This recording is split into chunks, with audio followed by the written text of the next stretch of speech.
Hi, my name is Ankur Malik, and I'm from Carnegie Mellon University.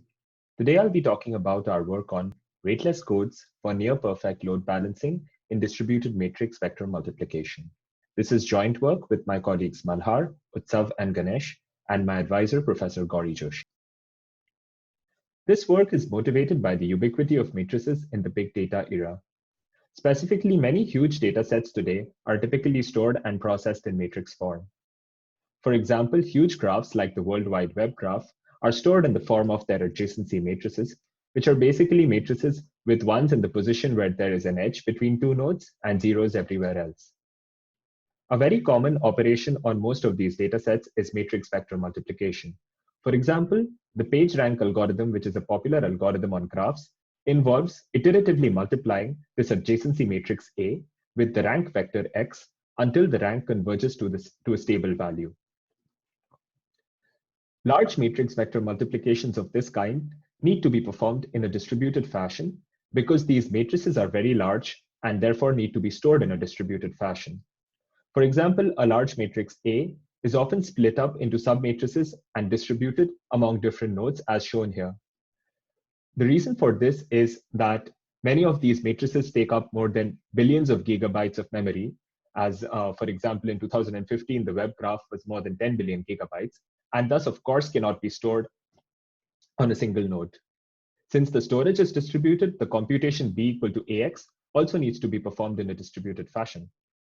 Thus, the vector x is sent to all the nodes, and the subvectors b1, b2, and b3 are then aggregated at a central node to obtain the final vector b.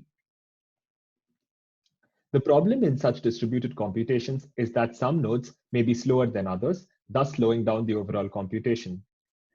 Such slow nodes are called stragglers, and their effect on distributed computations is well studied and documented. For example, here we show a plot from Google's blog where they observed that two nodes were much slower than the other nodes in a distributed computation, and thus the entire computation got delayed.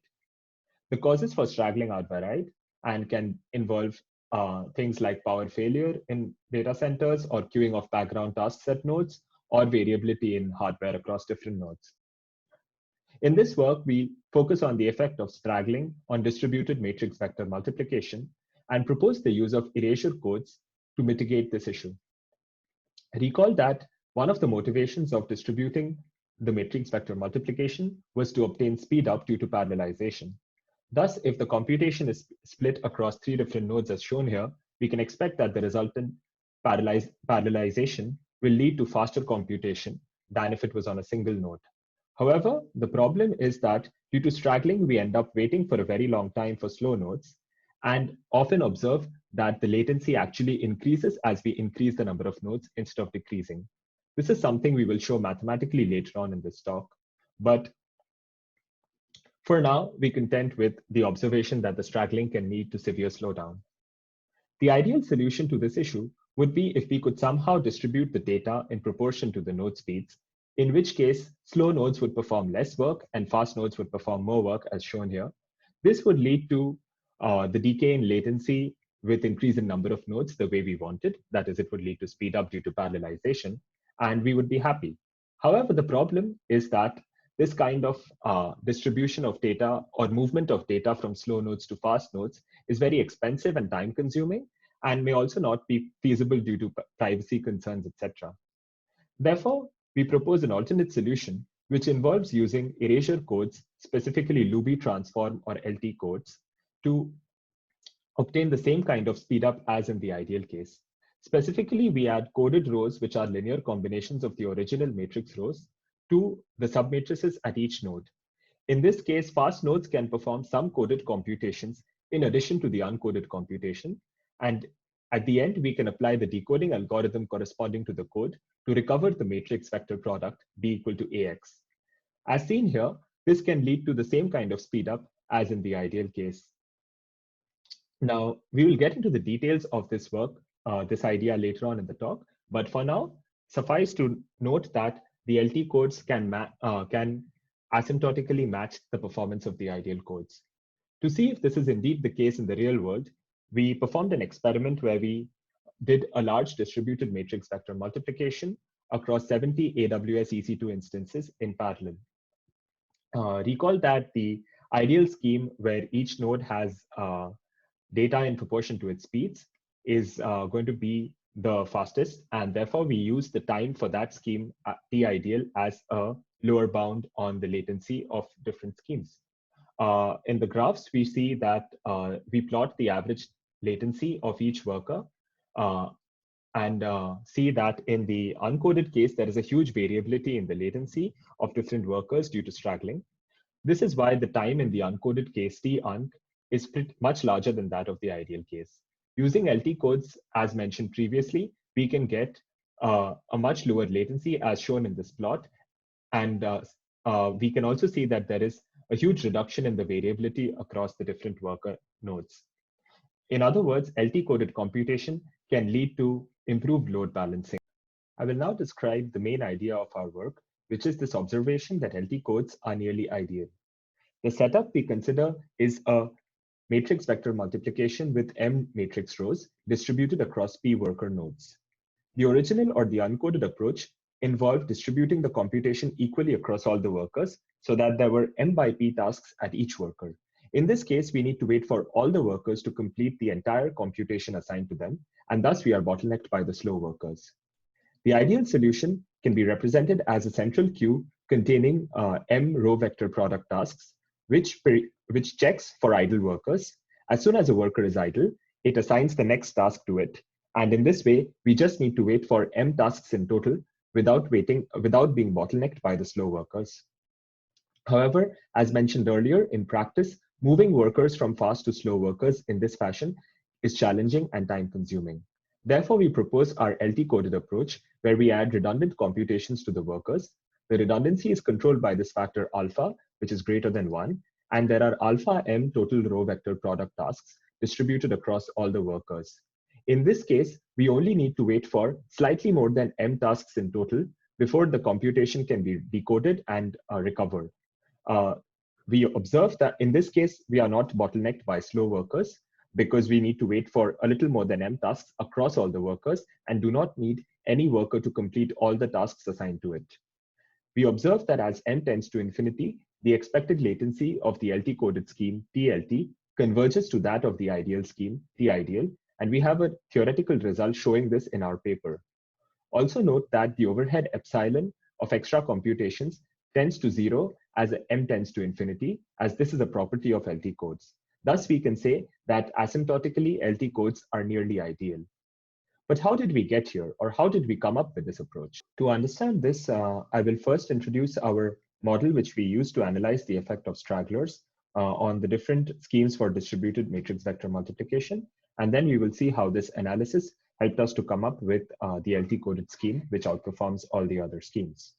Recall that distributed matrix vector multiplication involves multiplying the vector x with the submatrices at each worker node.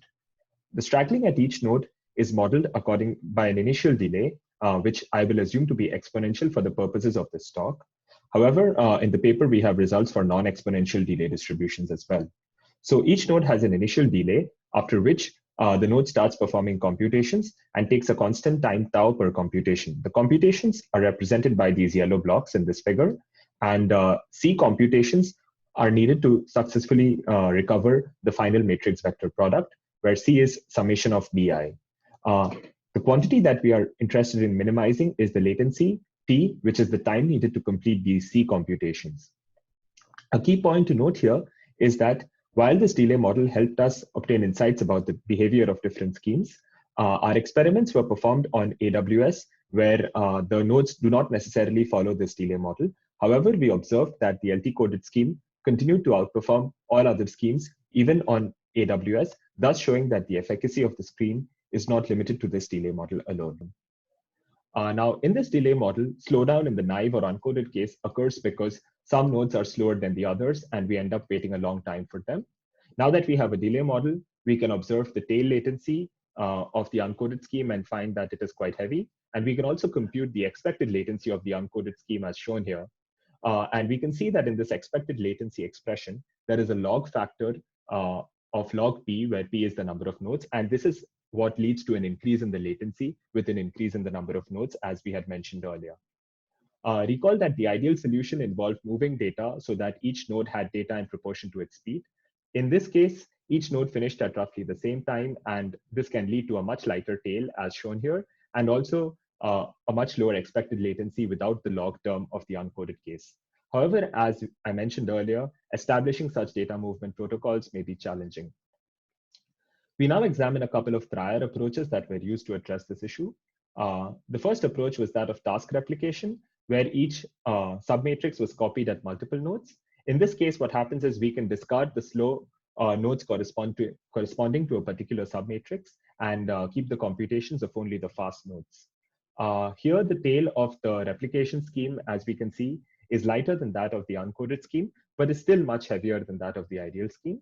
And from the expression for the expected latency, we can kind of understand why that happens, because the log term has not gone away yet, even though it is log p over r, where r is the number of replicas, instead of log p, as in the uncoded case. A key point to note here is that any work done by the slow nodes is not being used at all, and this is potentially leading to a lot of wastage of resources and the heaviness of the tail that we can see here.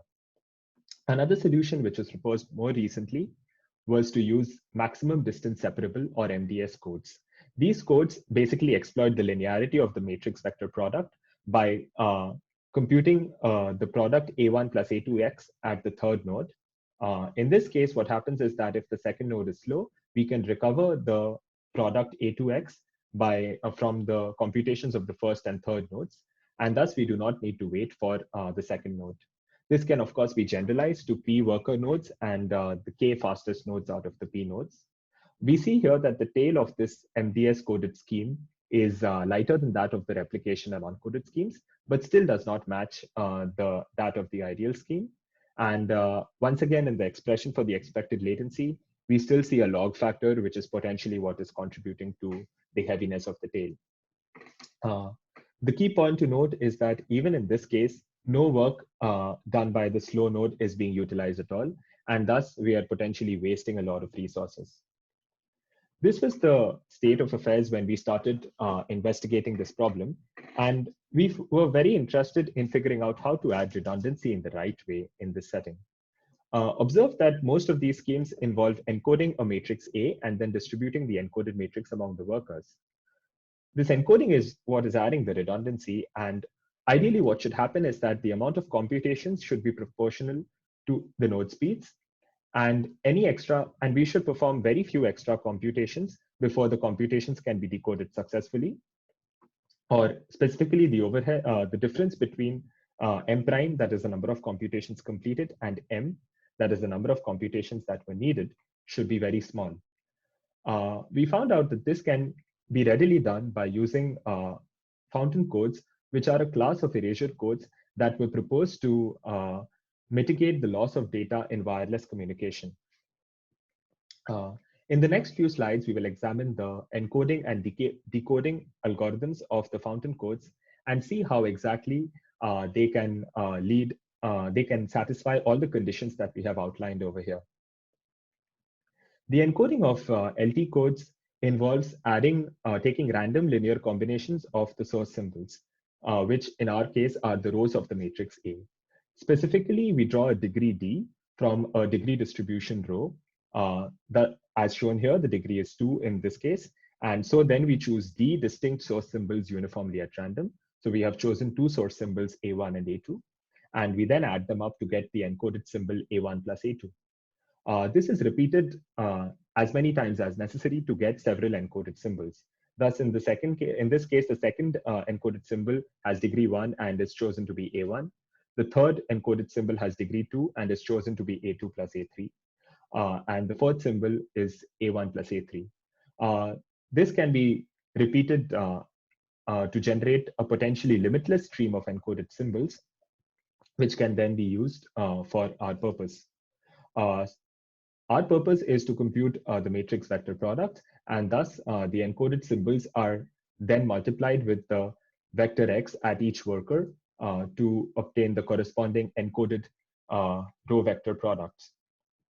Thus, as we see here, the different encoded symbols are being multiplied by x, and the master will receive encoded linear combinations of the resultant vector.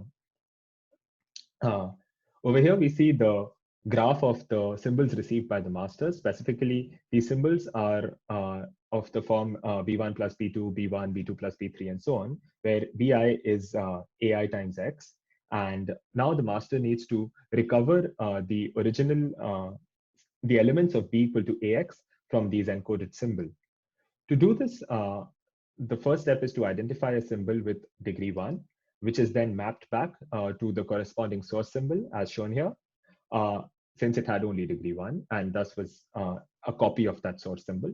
This degree 1 symbol is then subtracted from all the other encoded symbols where it was present, potentially giving rise to more degree 1 symbols, which can then again be mapped back to their source symbols as shown here, until all the source symbols are recovered. Now, the key question here is that how are we guaranteed to recover all the source symbols by this algorithm? And specifically, that depends on the encoding degree distribution. Recall that the degree distribution was the distribution according to which the degrees of encoded symbols were chosen.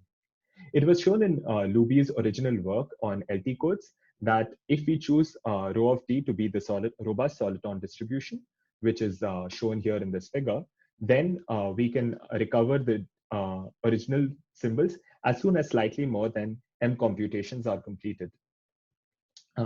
We observed this in simulations where we had 10,000 source symbols which were encoded and then could be successfully recovered with the decoding algorithm mentioned previously as soon as slightly more than 10,000 encoded symbols were received.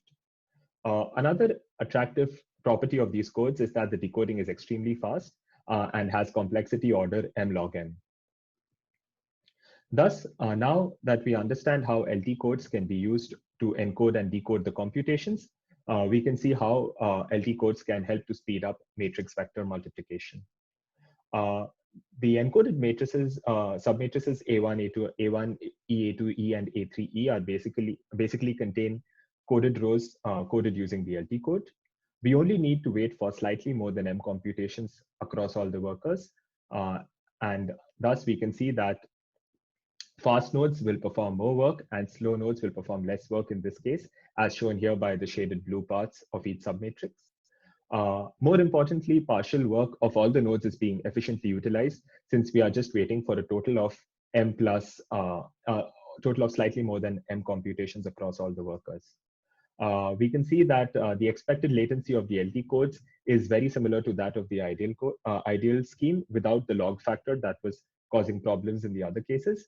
And we also saw in our simulations that the tail latency of the LT codes is nearly identical to that of the ideal scheme, thus leading us to believe that they can match the performance of the ideal scheme in practice.